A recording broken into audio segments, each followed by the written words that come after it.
The first thing no one admits about clarity is that it is not luminous. It is discomfort. It is almost an internal noise that you try to ignore, but which insists on returning, each time sharper. Clarity does not arrive when you want it to. It appears when what you try to sustain finally collapses from within. And perhaps that is why, for a long time, the story of Athena carries a detail that almost everyone forgets. She was not born from a womb. She did not emerge in calm. She did not come wrapped in gold. She emerged from unbearable pain, from a pressure no one could understand, from a growing discomfort inside the head of a god who tried, in every way, to silence what was forming there. And that is why the myth is so close to you, because you also feel something pressurizing inside, something you try to rationalize, explain, push away, but which continues to grow in silence. It is not clarity yet, it is pre-clarity, the most uncomfortable stage of all. That moment when everything seems the same, but nothing seems to fit. You do the same things, talk to the same people, live the same routine, but there is an estrangement that wasn't there before. A misalignment that accompanies you all day, even when you try to ignore it. Almost as if your own body is warning you that that version of yourself no longer works. This is where the confusion begins. Not because you are lost, you are saturated. Saturation arises before change. It is the sign that the old has become too small for the size of what you feel now. And the cruelest part? You still don't know what you want. You still don't know where to go. You still have no answers. You only realize, with an honesty that hurts, that continuing as you are has become a kind of silent violence against yourself. Clarity does not arrive as a revelation. It arrives as a limit. And this limit appears in the details, in the patience you lose for no reason, in conversations that no longer make sense, in relationships that seem empty, in the discomfort that grows in environments that were once tolerable. It is almost imperceptible until it isn't. Because a point comes when you try to repeat your old justifications and they no longer convince you. You mentally repeat, everything is fine, but your body responds with a tightening in your stomach. You say, I'm just tired, but you know it's not that. You try to sustain a routine that no longer fits you, and you feel the weight of it in the small silences of the day. The truth is that clarity doesn't hurt because it reveals. It hurts because it dismantles. It dismantles your defense mechanisms. It dismantles the stories you told to keep yourself protected. It dismantles the versions of you that existed out of necessity, not out of truth. It dismantles the fantasy that you can still live on autopilot. That is why so many people are afraid of clarity. It changes everything before showing you anything. And you have most likely noticed this already. Noticed that there is a layer of your life that you keep running purely out of habit, not out of meaning. Noticed that you continue to carry ties and responsibilities that no longer fit. You noticed that you are always trying to fit in, even knowing that you have lost your old shape. This misfit is clarity being born. What many call confusion is in fact the beginning of awakening. You are not lost, you are being pushed towards a more honest version of yourself. And that is tiring, because life does not hand you the path ready-made. It merely takes away everything that kept you comfortable. In this process, you begin to notice small cracks in your own demeanor, a sudden irritation, an inexplicable desire to withdraw, a heavy silence in the back of your mind, an exhaustion that rest does not resolve. None of this is by chance. It is your consciousness making space. True clarity begins like this. You don't know what you want, but you know exactly what you can no longer tolerate. And that, although it seems little, is gigantic. It is the first turning point back to yourself. It is when you realize that life will not give you answers as long as you are hiding from the main question. Why do I keep living in a way that wears me out so much? People don't seek clarity out of curiosity. They seek it when they finally realize that masking discomfort costs more than facing it. And it is here, at this point of emotional saturation, that the door begins to open.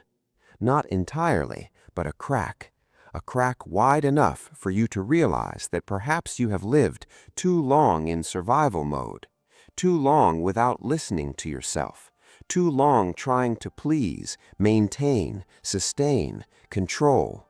And now there is a part of you, small but stubborn, that begins to whisper, I need truth. This is the beginning. It is not light. It is not understanding. It is minimal courage. The courage to admit, even in silence, that you are not okay. From here, the inner world shifts its position. If this resonated with you in some way, signal it to yourself. Leave your like as an intimate reminder, I recognized it. The deepest part is yet to come. It is there that clarity begins to take shape, not as an answer, but as an involuntary revelation of what you tried to hide. They drown in commitments, overoccupy themselves, cling to empty conversations, try to produce a normality that no longer exists. It is a way of trying to hold on to the version that is leaving. But this attempt fails because consciousness does not retreat. When you realize what weighs on you, you can no longer carry it without feeling the weight. When you realize that a place does not recognize you, every presence there becomes an effort. When you notice that something inside you is asking for space, everything that tries to constrict you begins to bother you. This generates a type of internal truth that no argument can undo.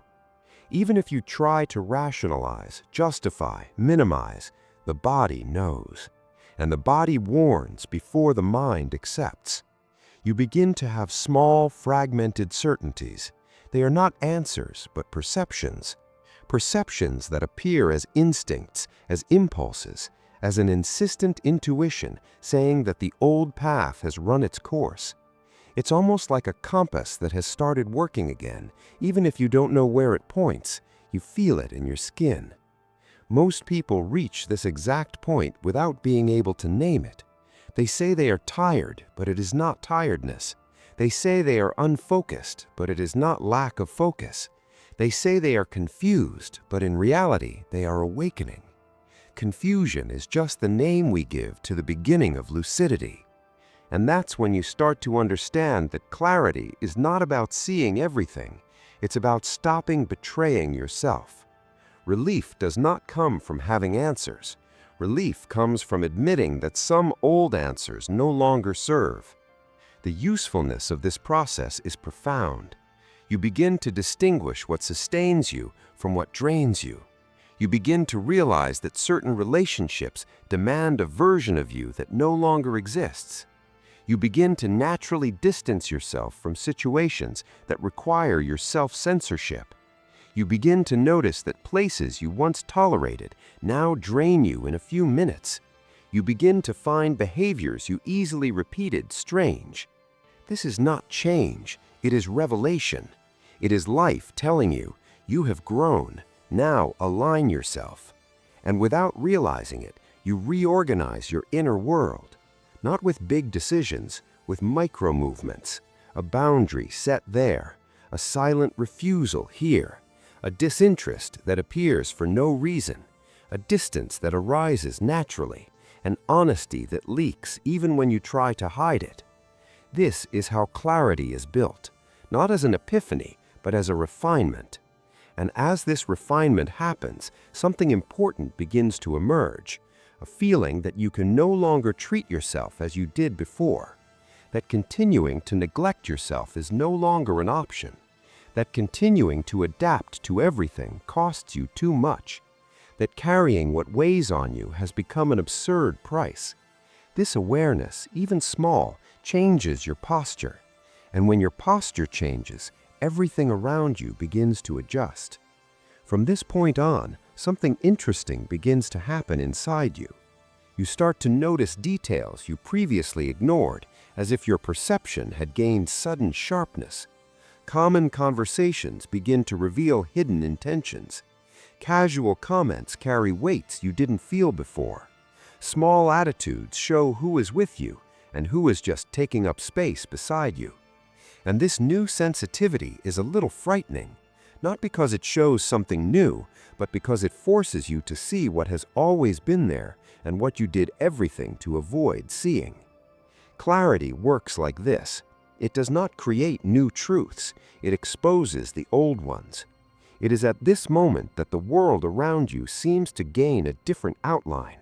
It doesn't actually change, you are the one who changes. The lens through which you observe everything begins to lose its filters. And what remains after this removal is what was truly happening all along. You realize, for example, that certain relationships survived because you gave in too much. You notice that situations you sustained out of loyalty now only drain you. You identify that some ties were never about reciprocity, but about convenience, and that several places where you insisted only worked because you shrank yourself to fit. Clarity reveals this without mercy, and although it is painful to acknowledge, there is a strange sense of relief in finally being able to see. It's like breathing deeply after years of using only half your lung capacity. It's not comfortable, but it's real. From here, your relationship with yourself begins to change, not by conscious decision, but because the nascent consciousness no longer allows certain movements. You try to act as before and feel your body seize up. You try to accept emotional crumbs and realize that this hurts you differently. You try to ignore small disrespects and feel your heart protest. You try to repeat old patterns and realize that they have completely lost their anesthetic effect. This is not arrogance, it is awakening. You finally begin to realize that you went too far in trying to be strong for everyone and stopped being strong for yourself. That you spent too much energy trying to sustain structures that were already broken. That you left parts of yourself along the way just to be accepted in places that never offered anything back.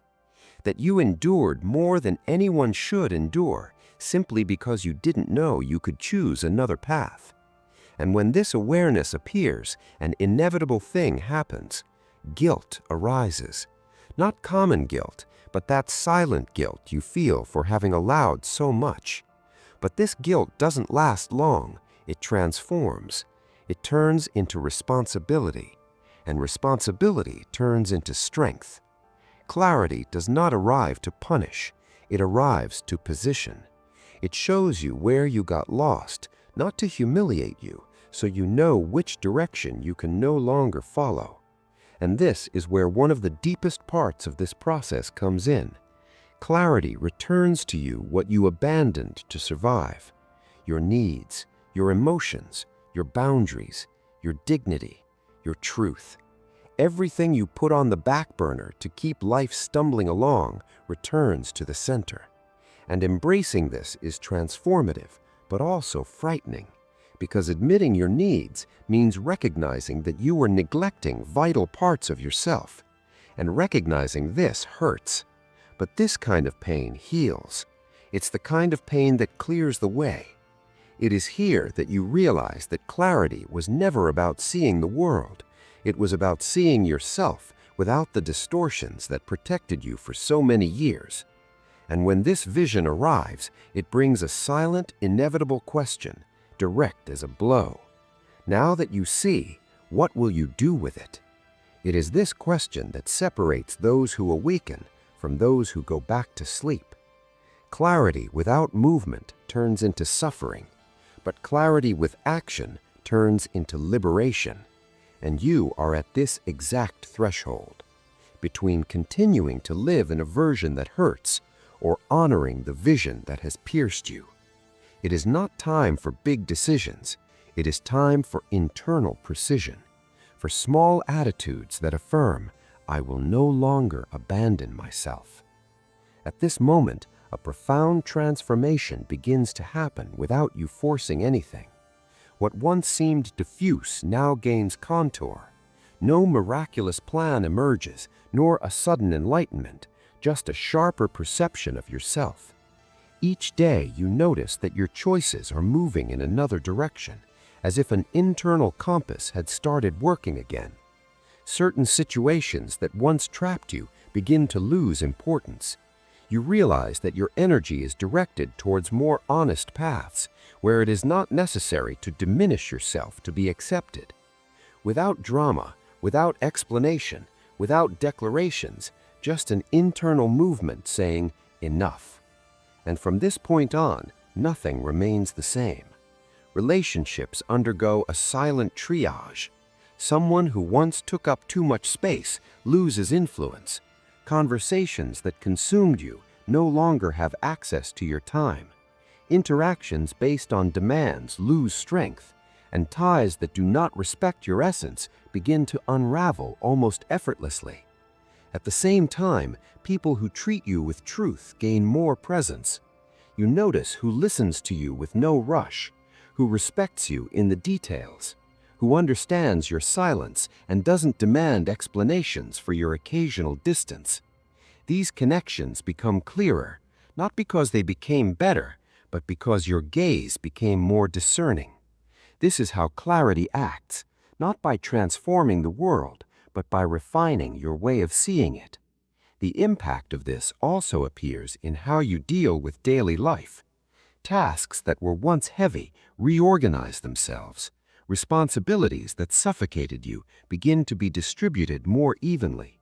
There is a mature perception of what is priority and what is just noise. And this maturity doesn't come from perfection, it comes from metabolized pain. Gradually, you stop trying to control everything around you. You realize that part of your exhaustion came from this compulsive need to hold on to what didn't want to stay. Now you begin to allow what does not belong to you to follow its own course. This act, simple on the surface, you realize that you are entering another phase, not an idealized version, but an existence more consistent with your truth, less focused on pleasing, more oriented towards respecting, less dependent on approval, more open to your own feelings. It is a kind of intimate reunion which reorganizes what you tolerate, what you accept, and what you give. And in this reunion, something fundamental is revealed. You are finally returning to yourself, not as a promise, but as a presence. As this new inner stability grows within you, something curious begins to happen. Life starts to reveal nuances that were always there, but were hidden behind your exhaustion. Small perceptions gain texture. Moments previously ignored gain meaning. Those details you swept aside now become evidence. And this sharpness does not come from the mind, it comes from the body, which has learned to identify what makes it wither and what makes it breathe. You don't react as you used to, you don't absorb as you used to, and you don't give in the automatic way you did before. There is a kind of internal filter that activates by itself, selecting what comes in and what stays out. This doesn't harden you, it organizes you. Your gaze begins to identify dynamics that always seemed normal, but which now reveal subtle imbalances. The demand masked as kindness, the constant expectation disguised as care, the silence that should have been support but was control, the closeness that came with expectation, the distance that disguised itself as respect. These layers emerge as if illuminated from behind. Nothing blatant, nothing dramatic, just clear. It is at this moment that you understand that most of your wear and tear did not come from others' malice. It came from your desire to keep everything working, even at your own expense. It is liberating and at the same time heavy to realize this.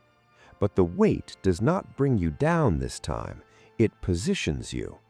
And as this positioning solidifies, you begin to walk with another intention.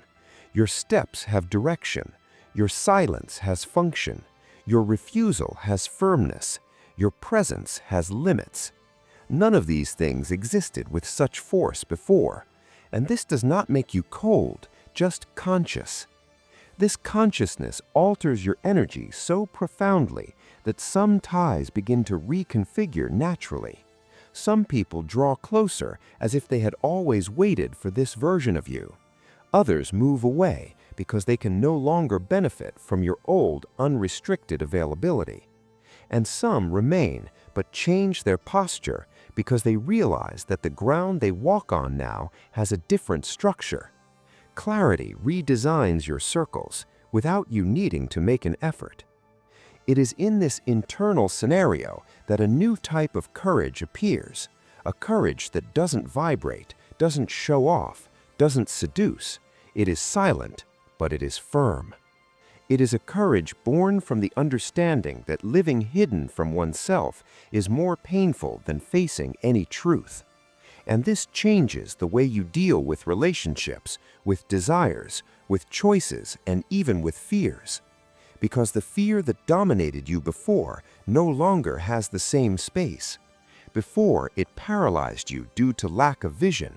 Now it merely informs. It warns, but does not command. This change is visceral, and curiously, it is at this point that you realize something important. Life was not asking you to be strong, it was asking you to be honest. Honesty with oneself has an impact that strength never had. It does not demand resistance, it demands presence. It does not ask you to endure more, it asks you to see yourself. It does not force you to fight against everything, it forces you to stop fighting against what is clear. And when this truth settles, the feeling is similar to opening a window in a room that had been closed for years. The air comes in, the dust rises, and only then do you realize how accustomed you were to the stuffiness. This moment recalls that ancient scene of the abrupt birth of the goddess who emerged not by beauty, but by inevitability. And you understand now that clarity never arrives gently, it ruptures. Not to cause pain, but because there is no other way for what has been repressed for so long to be born. This internal rupture gives you something you sought without knowing: consistency. Not the idealized, productive, performed consistency, but the consistency of someone who finally recognizes themselves enough not to abandon themselves. And it is precisely this recognition that transforms your posture towards life. Your presence becomes more stable, your gaze becomes more direct, your gesture becomes more authentic, your voice gains a cleaner tone. You no longer need to justify your existence, and this changes the axis of your story. As this internal presence solidifies, a different kind of tranquility emerges. Not that romantic peace people sell, but a sense of stability that comes from the simple fact that you are no longer running from yourself. This stability does not eliminate problems, but it puts you in a position where you can see them without confusing yourself with them. It's almost as if before, every challenge had the power to throw you off balance, and now they pass in front of you without completely dragging you along. You perceive yourself less reactive, more centered. Your mind stops chasing imaginary stories, those narratives you created to justify others' behaviors. Now you see what is, and that's it, without embellishments, without fantasies, without inventions. This does not mean that reality has become lighter. It means that you have become more mature to deal with it. This maturation changes the way you protect yourself. Before, your defense was the silence that suffocated you, the effort that wore you out, the desperate attempt to be everything to everyone. Now your protection is different. It is the boundary. Not the aggressive boundary, but that stable boundary, born of consciousness and not of anger. And it is impressive how when you position yourself sincerely, life responds to you in the same tone. Doors you once begged to keep open simply close because they no longer make sense. Paths you once feared to explore begin to reveal themselves. Invitations you accepted not to disappoint lose their charm. And what honored you, but which you lacked the maturity to embrace, begins to draw closer. This internal change does not attract attention. It is subtle, almost imperceptible to those who truly know you. But for you, it is a watershed. Because now, finally, there is coherence between what you feel, what you think, and what you do. This coherence is in depth what you sought for years, even when you didn't even know how to name the search. And with it comes something essential: the ability to look at yourself without old guilt, without heavy judgments, without the harsh narratives you carried as if they were truths. You begin to understand that much of your pain did not come from what was done to you, but from what you believed you needed to endure. This understanding frees you in a silent yet transformative way. It is not a break with the past. It is a natural distancing from everything that no longer makes sense to carry.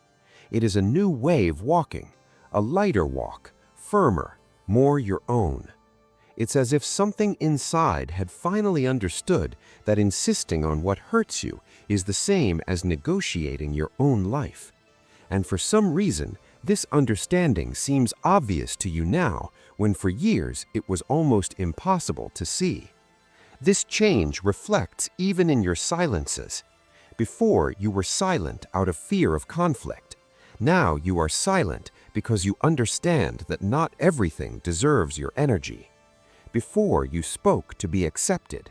Now you speak only when it makes sense. The intention ceases to be pleasing and becomes to express. This difference changes everything. Over time, you notice that your presence alters environments in a more impactful way than your words ever did. It is clarity doing what it does, repositioning you in the world without theatrical effort. And it's curious, when you finally align yourself internally, the world around you stops seeming so chaotic. The noises diminish, the doubts become less heavy, the fears seem more manageable. The challenges stop seeming like impossible mountains and become specific steps. Life stops being a current and becomes a path. This path is not perfect, nor will it be, but now it is yours. Not an imposed route, not an invented role, not a survival disguised as strength. Your walk resembles from a distance that ancient myth about truth being born through pressure. Not because you became a heroic figure, but because you understood that only those who accept to break with what fragments them become whole. And this understanding is not light, but it is liberating. In the end, clarity does not give you grand answers. It gives you a sense of direction, a simple yet profound certainty. You can no longer live apart from yourself. And it is this certainty that leads you to a more honest life, a life that does not demand perfection. It only asks for presence. It only asks for truth. It only asks that you do not betray yourself again. Because after you return to yourself, there is no return to the emptiness you once called normality.